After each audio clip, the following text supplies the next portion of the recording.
Naisluksur on pisikeselt suvepuhkuselt tagasi ja tutvustab teile ta seekord uut Seat Leoni, kes on hakkama saanud uue põlvkonnaga.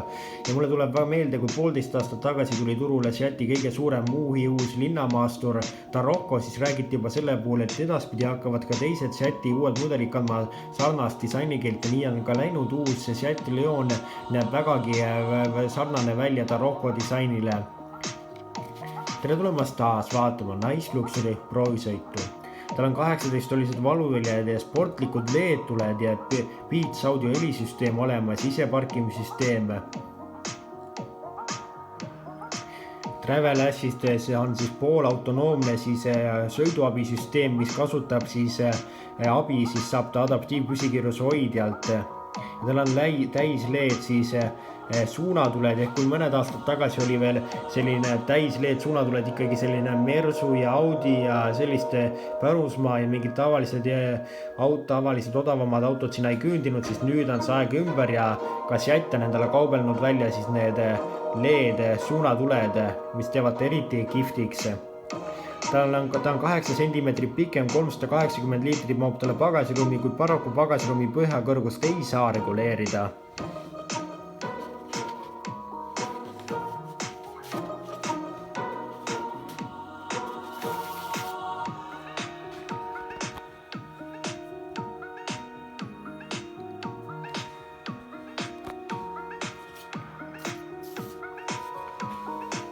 Tal on olemas 10-tolline puuteekraan ja samuti on tal olemas LED-valgustuse seal sees, mis teeb ta ka väga kihvtiks.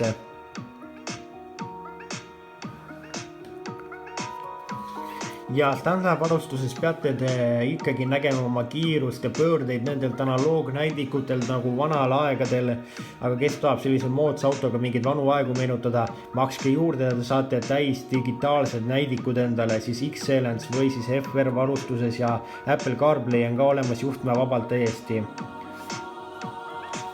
Ja sisu näeb ka väga hea välja ja seal on ka nüüd tõepoolest väga palju on puutetundlikku ja nuppe, nii vähe kui vähegi võimalik.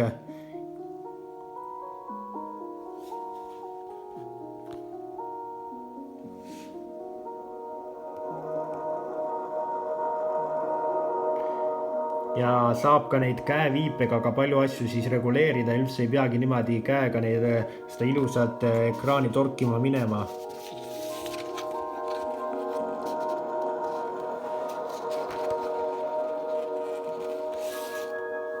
Ja tal on saadaval ka poolhübriide, mis lülitab vahepeal silindreid välja, sellel on 1,5 liitrine 110 kilovatine, sellel on 7-käiguline automaatkäigukass DSG .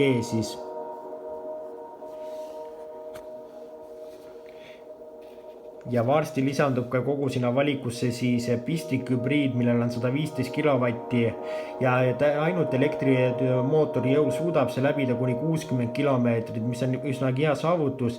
Bensiinimootoreid on tal palju, võimsuses 90 kuni 190 hobujõudu, ehk siis natukene lähedamalt seletatud on olemas 81 kilovatine bensiin, 96 kilovatine ja kõige tagatipuks veel 110 kilovatine. Ja diiselmootorid on ainult kas 115 või 150 hobujõulised.